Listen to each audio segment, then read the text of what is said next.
Hello बच्चों, चलिए इस प्रश्न को देखते हैं। एच मीटर ऊंची एक मीनार से एक पिंड क्षैतिज दिशा में v वेग से फेंका जाता है। ज्ञात कीजिए कि पिंड कितनी देर बाद तथा मीनार के आधार से कितनी दूर जाकर पृथ्वी पर गिरेगा। तो बच्चों यहाँ जो प्रश्न दिया गया है, इस प्रश्न में हमसे क्या पूछा गया है कि एच मीटर ऊंची हमारे पास एक मीनार है, उस मीनार से एक पिंड को क्षैतिज दिशा में v वेग से फेंका जाता है। अपने को ये बताना है कि जो पिंड है वो कितनी देर बाद तथा वो जो मीनार है उसके आधार से कितनी दूरी पर जाकर पृथ्वी पर गिरेगा। तो चलिए बच्चों, सर्वप्रथम हम इस प्रश्न की मुख्य अवधारणा पर चर्चा करते हैं। और बच्चों इसको हम किस तरह से समझते हैं, हम समझते हैं हमारे पास कोई भी एक मीनार है, तो हम बच्चों यहाँ पर एक मीनार का निर्माण कर लेते हैं। इस तरह से बच्चों हमारे पास यहाँ पर एक ये मीनार हो गई। तो ये हमारे पास है बच्चों एक मीनार, हमने मान ली। ये हमारे पास है मीनार, जिसकी ऊंचाई बच्चों हमारे पास कितनी मान लेते हैं हम, एच है, जैसा प्रश्न में दिया एच मीटर ऊंची एक मीनार है, तो ये इसकी ऊंचाई हमारे पास एच हो गई। अब प्रश्नानुसार बच्चों इससे एक पिंड जो है, तो जब बच्चों हम मीनार से एक पिंड को फेंकेंगे तो अवश्य रूप से वो मीनार की चोटी पर होगा। तो यहाँ पर बच्चों को एक पिंड है, ये पिंड है, इस पिंड को हम क्या कर रहे हैं, मीनार जो है इससे वी वेग से फेंक रहे हैं। तो बच्चों हमने क्या किया, ये वी वेग ले लिया और वी वेग से इस पिंड को फेंक रहे हैं। तो बच्चों जब हम पिंड को वी वेग से फेंकेंगे तो पिंड को वी वेग से फेंकने पर क्या होगा, ये मीनार की ऊंचाई पर है, तो पृथ्वी के गुरुत्वाकर्षण के कारण, अर्थात पृथ्वी के गुरुत्वीय त्वरण के कारण या गुरुत्वीय बल के कारण यह पिंड जो है ये पृथ्वी पर कुछ इस तरह से गति करता हुआ गिरेगा। किस तरह से गति करेगा बच्चों, दोबारा देख लेते हैं हम। ये पिंड जो है पृथ्वी पर कुछ इस तरह से गति करता हुआ गिरेगा। इस गति का हम यहाँ पर क्या करेंगे बच्चों, निर्माण करेंगे। तो ये किस प्रकार की गति करता है बच्चों, गुरुत्व के कारण ये प्रक्षेपे गति करने लग जाता है। तो ये पिंड बच्चों यहाँ से कुछ सीधा जाना चाहिए था, लेकिन सीधा जाने की जगह ये कुछ इस तरह से गति करता हुआ हमारे पास पृथ्वी पर ये पिंड यहाँ पर गिर गया है। तो बच्चों ये हमारे पास क्या हो गई, पृथ्वी की सतह हो गई।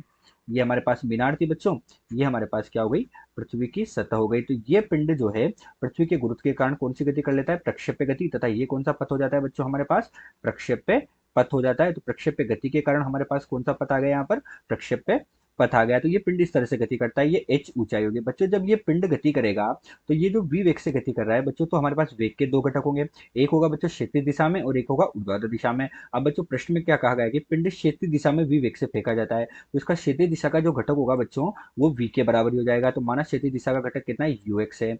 और जो ये ऊर्ध्वाधर दिशा में करेगा तो ऊर्ध्वाधर दिशा में इसके वेग का घटक कितना होगा बच्चों, तो ऊर्ध्वाधर दिशा में इसके वेग का घटक बच्चों हमने मान लिया uy है। तो हमारे पास पिंड के वेग के दो घटक हो गए, एक ux और एक uy। तो बच्चों हम क्या कहेंगे यहाँ पर कि h ऊंचाई से फेंका गया पिंड क्या करेगा, यहाँ पर प्रक्षेप्य गति करता है। प्रश्न की मुख्य उदाहरण बच्चों हम क्या बताएंगे कि h ऊंचाई से फेंका गया पिंड, जब एक पिंड है, मीनार मीनार की एच ऊंचाई से फेंक रहे हैं, तो एच ऊंचाई से फेंका गया पिंड पृथ्वी के गुरुत्व के कारण, पिंड पृथ्वी के गुरुत्व के कारण प्रक्षेप्य गति करता है। पृथ्वी के गुरुत्व के कारण हमारे पास यहाँ पर बच्चों क्या होगा, पृथ्वी का गुरुत्व लगेगा और उस गति के कारण ये क्या करेगा बच्चों, यहाँ पर प्रक्षेप्य गति करेगा। कौन सी गति करेगा बच्चों, प्रक्षेप्य गति करेगा। तो बच्चों प्रश्न में हमसे क्या कहा गया कि प्रक्षेप्य गति करेगा तो कितनी देर बाद अर्थात कितने समय में और कितनी दूर जाकर। तो माना बच्चों की ये बिंदु ओ पे मीनार थी और ये ओडेश पर आकर गिरा, तो हमें दूरी का मतलब अर्थात यहाँ पर रेंज आर, परास का मान हमें यहाँ पर क्या करना है बच्चों, ज्ञात करना है। तो बच्चों यहाँ मुख्य उदाहरण क्या है कि अगर मीनार की ऊंचाई h है और उससे किसी पिंड को फेंकते हैं, तो पिंड को फेंकने पर पृथ्वी के गुरुत्व के कारण वो क्या करने लग जाता है, वो वहां पर प्रक्षेप्य गति करने लग जाता है। तो चलिए बच्चों अब हम प्रश्न को हल करते हैं। तो अब हम प्रश्न का हल देखते हैं और प्रश्न में हमसे क्या क्या पूछा गया है। सबसे पहले बच्चों हम यहाँ पर न्यूटन की गति का समीकरण काम में लेंगे, एस बराबर यू टी धन 1/2 ए टी के वर्ग से हम इसको काम में लेंगे। तो बच्चों यहाँ पर हमारे पास क्या होगा, हम देखते हैं कि हमारे पास एस का मान किसके बराबर है, ए का मान किसके बराबर है और यू का मान किसके बराबर। बच्चों एस का मान तो हमारे पास किसके बराबर हो जाएगा, यहाँ पर एच के बराबर। विस्थापन बच्चों एच के बराबर है, एच ऊंचाई वाली मीनार है।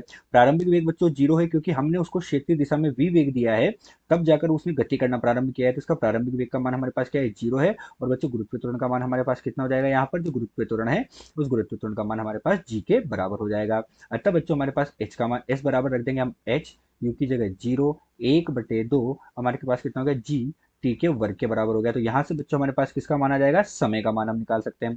तो समय का मान हमारे पास कितना हो गया बच्चों, टी का वर्ग बराबर 2h/जी के बराबर। अतः जो समय है उसका मान हमारे पास किसके बराबर आ गया बच्चों, वर्गमूल 2 गुणा एच जो मीनार की ऊंचाई है बटे गुरुत्वीय त्वरण जी के बराबर। तो हमारे पास समय का मान आया। तो ये तो बच्चों हमारे पास प्रश्न का एक भाग हुआ।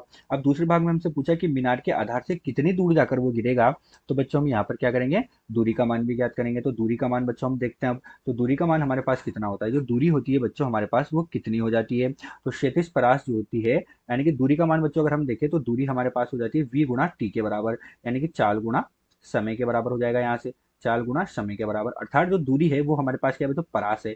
परास आर बराबर हमारे पास कितनी हो जाएगी बच्चों, यहाँ से v गुणा टी के बराबर हो जाएगी। और आर बराबर बच्चों v का हमारे पास जैसा का जैसा रख देंगे, और टी का मान हमारे पास कितना है बच्चों, टी का मान है हमारे पास 2h बटे जी के बराबर। इतनी दूरी पर जाकर बच्चों वो गिरेगा पिंड। तो इस प्रकार बच्चों इस प्रश्न में हमने समय का मान तथा दूरी का मान दोनों ज्ञात कर लिया है। आशा करते हैं दिया हुआ प्रश्न आपको समझ आया होगा। धन्यवाद।